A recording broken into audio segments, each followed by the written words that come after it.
Salve, salve, pessoal! A sua companhia em nossas videoaulas para nós é um imenso prazer.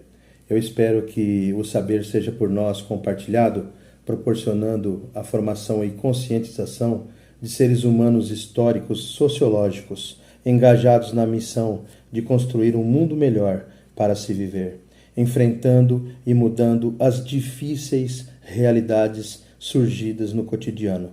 Desejamos para todos bons estudos. Chegamos então na videoaula 3. Vamos iniciá-la com um caso de amor, um caso de amor entre um príncipe negro e uma branca britânica. Falaremos sobre também as relações sexuais interraciais, que eram consideradas imoralidades segundo as leis daquela época, e a perseguição a todo o movimento social, movimento popular, ao comunismo, tudo aquilo que fosse contra o governo era reprimido, né? Falaremos também sobre o registro oficial. Então, os negros tinham que ter um registro oficial e está escrito lá, negro, branco também, branco, negro, estava no registro, nas certidões. Abordaremos aí a questão dos bantustões, que eram os pseudos-estados onde viviam os negros, as proibições de estar em lugar público, em lugares públicos, tipo bancos de praças ou praias, né? Praias para brancos, praias para negros, e a babá não sentava no mesmo banco da criança, a babá negra não sentava no banco da criança branca. Isso nós vamos ver aí a ilustração e tudo. E também o sistema de educação, o Bantu, o sistema de educação para os negros, né? Um sistema baseado no controle, no controle do Estado sobre os negros. E uma tragédia também, nós trataremos aí, vamos mostrar aí uma tragédia que aconteceu em Sharpeville, que é um massacre, uma covardia contra os manifestantes negros. A polícia reprimiu e nós vamos ver isso.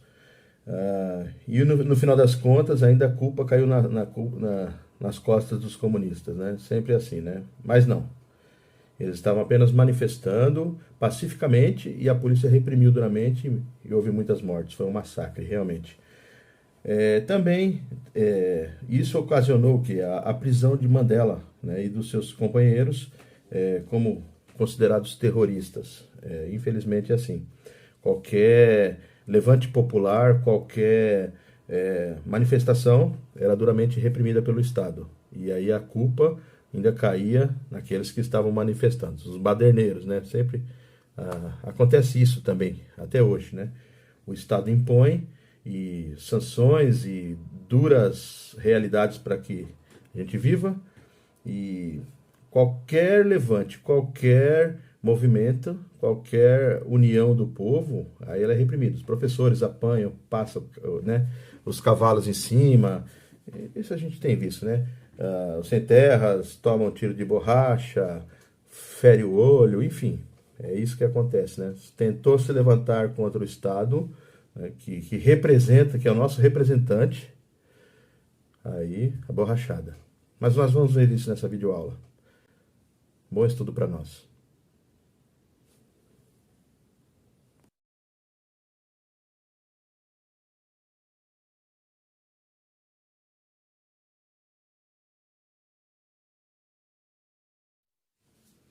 Diante de tanto racismo, vamos falar sobre um caso de amor que surpreendeu o mundo. Um príncipe africano abdicou do trono para se casar com uma britânica. Vamos lá.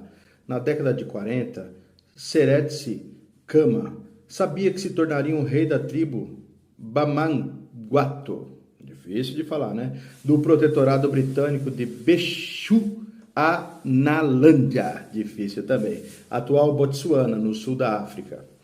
Antes de assumir o trono, Seretse foi estudar direito em Oxford, no Reino Unido. Após a sua formação, ele deveria retornar para sua tribo, casar com alguém da sua etnia, ser coroado líder e assumir o trono. Mas se apaixonou e se casou com a inglesa Ruth Williams, uma branca de classe média que trabalhava para uma empresa de seguros. Por isso foi exilado por 6 anos e só pôde retornar à sua terra natal com sua esposa em 1956, depois de renunciar aos seus direitos tribais. É assim que funciona. Ele foi exilado, abdicou o trono por causa do amor. O amor venceu. Foi na política que Seretse encontrou um caminho para liderar os seus compatriotas.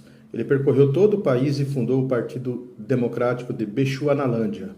E em 1965 foi eleito o primeiro-ministro. No ano seguinte, quando o protetorado teve a sua independência do Reino Unido e passou a se chamar Botsuana, ele se tornou o primeiro presidente do país e Ruth a primeira-dama. O líder foi reeleito como mandatário até 1979 e morreu em 80, quando ainda estava no cargo. Ruth e Seretse tiveram 4 filhos. Um deles, Ian, foi eleito presidente de Botsuana em 2008. Seretse foi criado pelo seu tio após a morte do seu pai. Ele desaprovava o envolvimento do sobrinho com a britânica. Rechaçava a ideia de um chefe tribal ter uma noiva branca. Vetados de se casarem no religioso, Seretse conseguiu obter uma licença de casamento civil e um contrato de núpcias com Ruth em 1948. Ele tinha 27 anos e ela 25. A união desatou uma polêmica internacional. Um negro com uma branca? Houve protestos no país vizinho, a África do Sul, onde os casamentos interraciais eram proibidos pelo apartheid. Isso é uma loucura. Proibimento de casamentos entre brancos e negros. Eles queriam o quê? Uma raça única?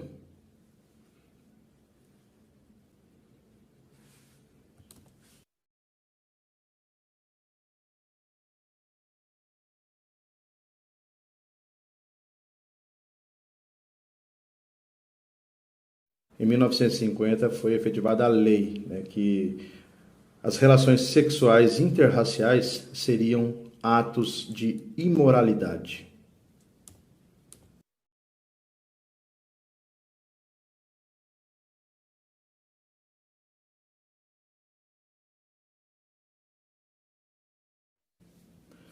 Em 1950 também houve a questão dos registros oficiais de brancos e negros. Era obrigatório constar nos registros o documento A Raça, negro, branco.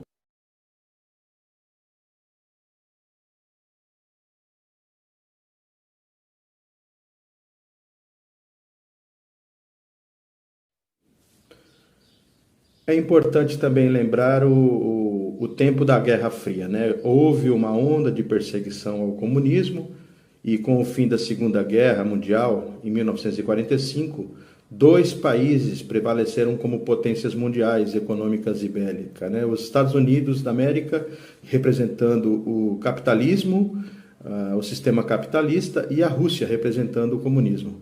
A partir disso, teve início um conflito mundialmente conhecido como Guerra Fria, que durou de 1945 até 1989. A Guerra Fria consistiu na bipolarização mundial, né? Estados Unidos e Rússia, capitalismo e comunismo, entre os países que representavam o bloco capitalista e os que representavam o bloco comunista. Esses 2 blocos foram protagonistas de uma guerra ideológica, baseada na propaganda. Durante essa guerra, o mundo viveu intensas ameaças nucleares e constantes corridas armamentistas.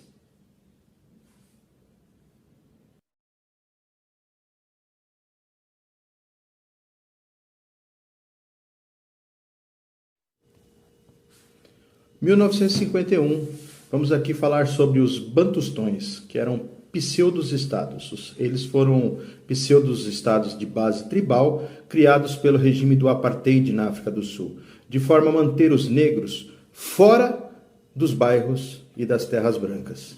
Era uma separação, mas suficientemente perto delas para servirem as fontes de mão de obra barata. Ou seja, Eram separados, eram bairros separados, mas também, ao mesmo tempo, perto para poder servir aos brancos, como empregados nas casas, etc., mão de obra barata. O Bantustão era um território supostamente autônomo, mas na verdade controlava o movimento negro. Havia um controle que só podia deixá-lo se a economia gerada e, portanto, controlada pelos brancos necessitassem de mão de obras. Isso está bem claro, né? A questão da divisão de território, brancos de um lado, negros de outro, fica bem claro essa questão dos Bantustões. Aqui temos uma foto de Bem-vindo ao Soweto, né? Quem conhece o Soweto, aquele conjunto musical de samba, né? Mas, na verdade, ele é um gueto da época do Apartheid, né? Que marcou a separação entre os negros e os brancos. Aí está a foto do Soweto, né? Existiu vários lugares, né? Vários lugares de separação, sem infraestrutura, né? Não tinha água encanada, esgoto, enfim, né? Os negros eram separados. Uma outra aberração que nós podemos observar foi em 1953, um racismo institucional nos locais públicos. Aqui está, esta placa, ela delimita, né, ali a área branca, né, só brancos poderiam frequentar essa praia, né, esse local, e os negros, evidentemente, proibidos de estarem aqui nesse lugar, de frequentar esse lugar. Essa foto é uma foto que marca muito essa questão do racismo, né, do apartheid. Nós vemos aí a babá e a menina, elas estão separadas pelo preconceito, a menina somente os europeus no lado da frente e a babá fora do banco, né, do outro lado do banco. Infelizmente, né, havia esse preconceito.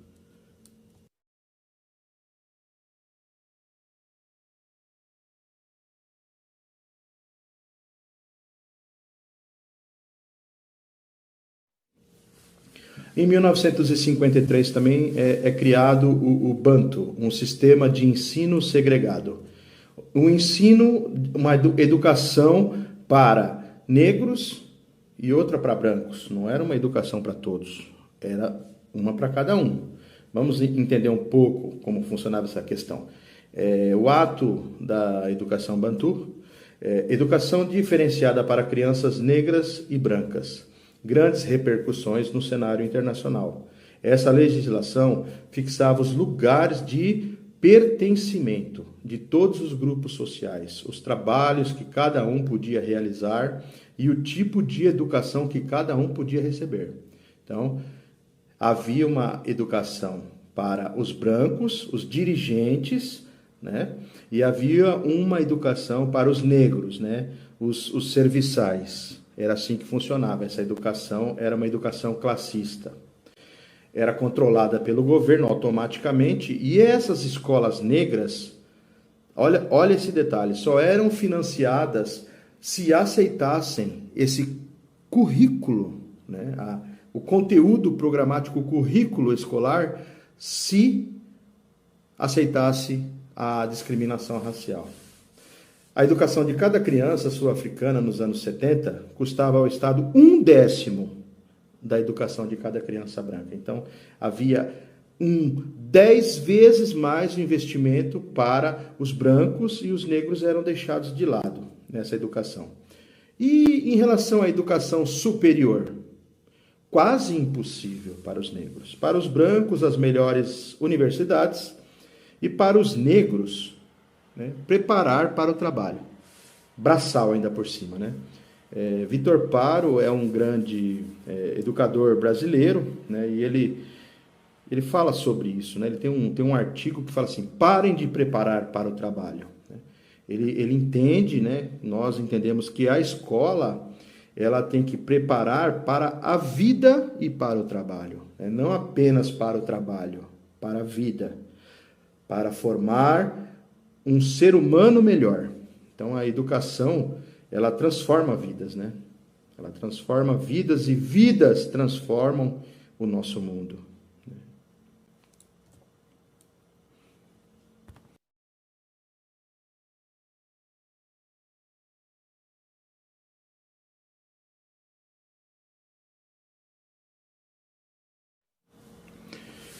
Um absurdo. Em 1960, houve um massacre, né? Um protesto em Sharpeville. Foi uma cena terrível. No dia 28 de março de 1960, uma das manifestações ocorridas em todo o país acabou tragicamente. Em Sharpeville, um cordão de policiais brancos armados de fuzis, bombas de gás lacrimogêneo e acompanhados de cães policiais abriu fogo contra uma multidão de 10 a 20 mil pessoas. Observe, desarmadas, bem intencionadas e pacíficas. Havia uma manifestação e uma manifestação de pessoas desarmadas, com uma boa intenção e pacíficas. E a polícia, ela mandou o quê? Fuzil, bomba de gás e cães policiais. Resultado, provocou a morte de 72 pessoas e 186 feridos, dentre os quais 40 mulheres e 8 crianças.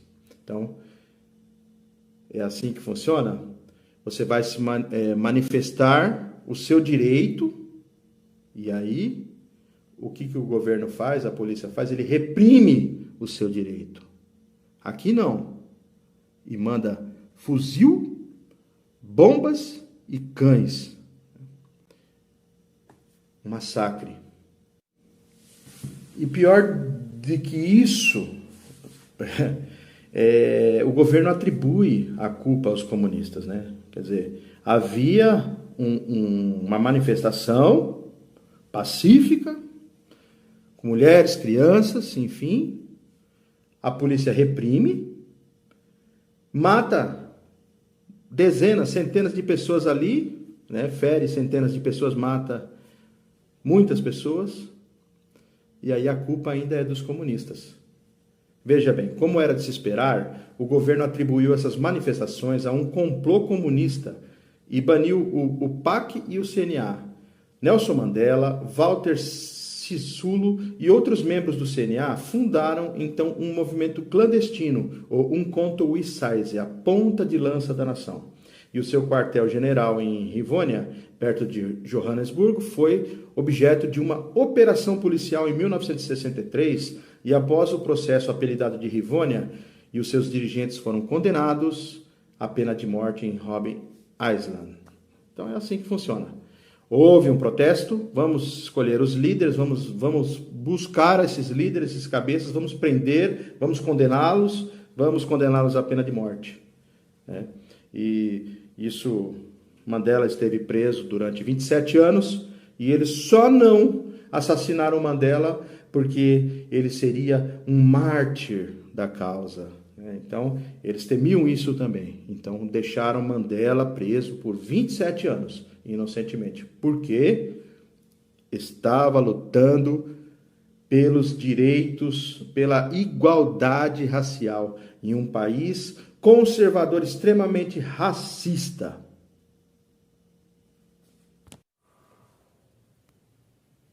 Chegamos aí na atividade 4 da terceira videoaula. E nesta atividade, por nós elaborada, queremos que você assinale a alternativa correta. Vamos falar sobre a educação durante o regime do Apartheid na África do Sul. Nós podemos afirmar que A. Havia um único sistema integrado escolar para brancos e negros. B. Só nos Bantustões, os negros e brancos estudavam nas mesmas escolas.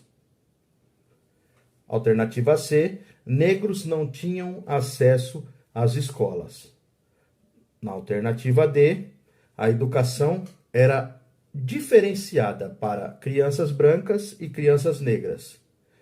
E a alternativa D, nós temos aí, não havia segregação racial nas escolas.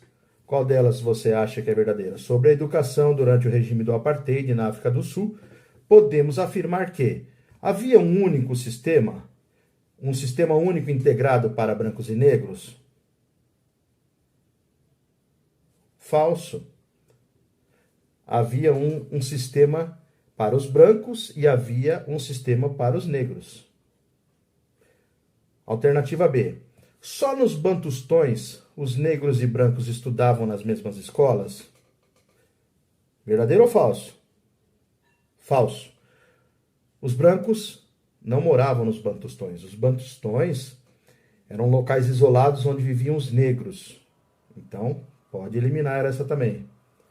Os negros não tinham acesso às escolas? Eles tinham sim. Eles estudavam para servir os brancos, estudavam para o trabalho. Também está errada.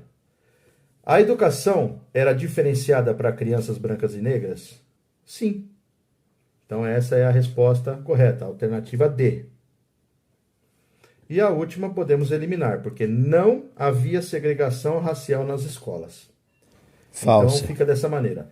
Sobre a educação durante o regime do apartheid na África do Sul, podemos afirmar que a educação era diferenciada para crianças brancas e crianças negras. Vamos para a próxima.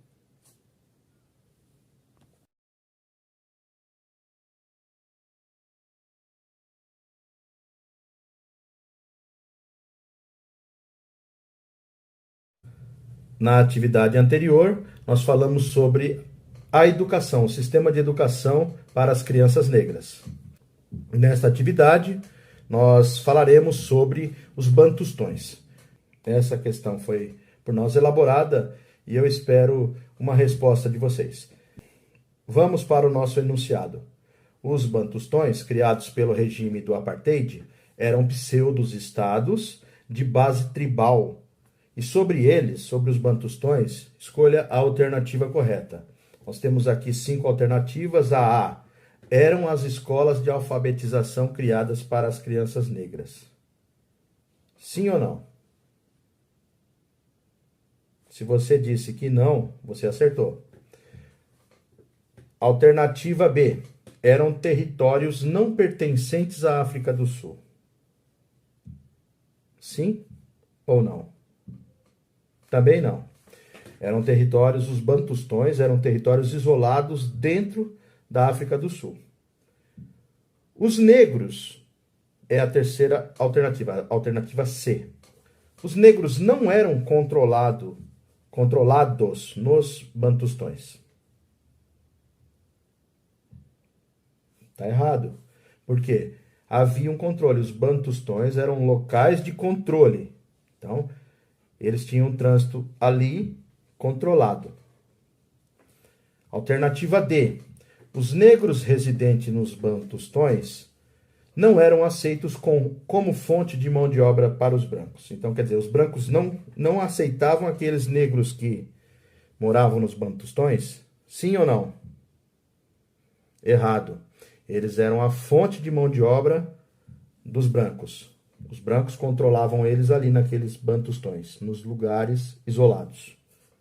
Então, automaticamente, essa última questão, a alternativa E, ficavam perto das terras dos brancos. Por que ficavam perto da terra dos brancos?